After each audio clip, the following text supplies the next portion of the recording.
क्या आपने कभी सुना है कि कोई सरकार एक महिला की अस्मिता लूटने की कोशिश करने वाले के परिवार को मुआवजा दे, उन्हें घर, सरकारी नौकरी और यहाँ तक कि 6 लाख रुपए भी दे और असली पीड़िता के घर वालों को जेल में डाल दे? नहीं सुना?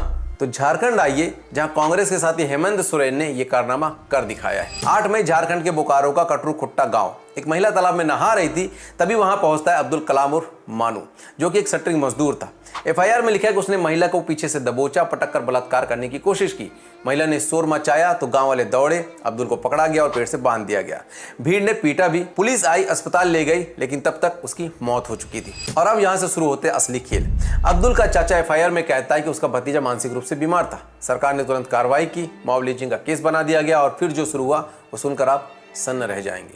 राहुल गांधी की ओर से 1 लाख रुपए का चेक आ जाता है, झारखंड सरकार से और 1 लाख रुपए का चेक आ जाता है, साथ में सरकारी आवास, सरकारी नौकरी और मॉब लिंचिंग कानून के तहत 4 लाख रुपए का मुआवजा। कुल मिलाकर 6 लाख सरकारी नौकरी और आवास, वो भी एक रेप के आरोपी के परिवार को।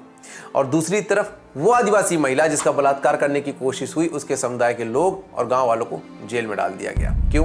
क्योंकि उन्होंने अपनी बहन, अपनी बेटी, अपनी पत्नी की रक्षा करने की कोशिश की, क्योंकि उन्होंने आरोपी को भागने नहीं दिया, या फिर इसलिए क्योंकि वो गरीब आदिवासी है और अब्दुल एक विशेष समुदाय से आता है। आज सोशल मीडिया पर बैठा सदाब आफरीन और फिरोज नाइक जैसे कट्टर इस्लामिक गैंग अब्दुल को मेहनती, मासूम, मानसिक रूप से कमजोर बताकर झारखंड के मूल निवासियों को आतंकवादी बोल रहे हैं, क्योंकि उन्होंने एक दरिंदे से अपनी बहन की रक्षा करने की कोशिश की।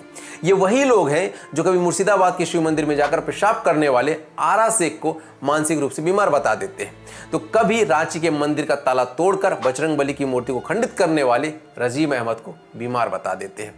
और ऐसे 1-2 नहीं, बल्कि 16 केसेस की लिस्ट है मेरे पास, जहां पर ये लोग मानसिक बीमारी की आड़ में इनके कारनामों पर पर्दा डालने का काम करते आ रहे हैं, जिसे आप स्क्रीन पॉज करके पढ़ सकते हैं या फिर लिंक बायो में चेक कर सकते हैं। और अब ये तो एक पैटर्न बन गया है कि मुस्लिम अगर अपराधी है और भीड़ के द्वारा पकड़ा जाता है या फिर मारा जाता है तो उसे मानसिक बीमार बताकर मॉब लिंचिंग का केस बना दो। बाकी सेकुलर सरकारें तो है ही अपने वोट बैंक को मुआवजा देने के लिए, और पीड़िता अगर आदिवासी है, गरीब है, तो उसके लिए ना तो इंसाफ है और ना ही आवाज।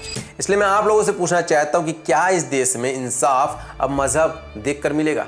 क्या एक आरोपी का मजहब एक आदिवासी महिला की अस्मिता से बड़ा हो गया है? और अगर ये सवाल आपको झकझोरता है तो इस वीडियो को शेयर कीजिए ताकि असली न्याय के ठेकेदारों से सवाल पूछा जा सके।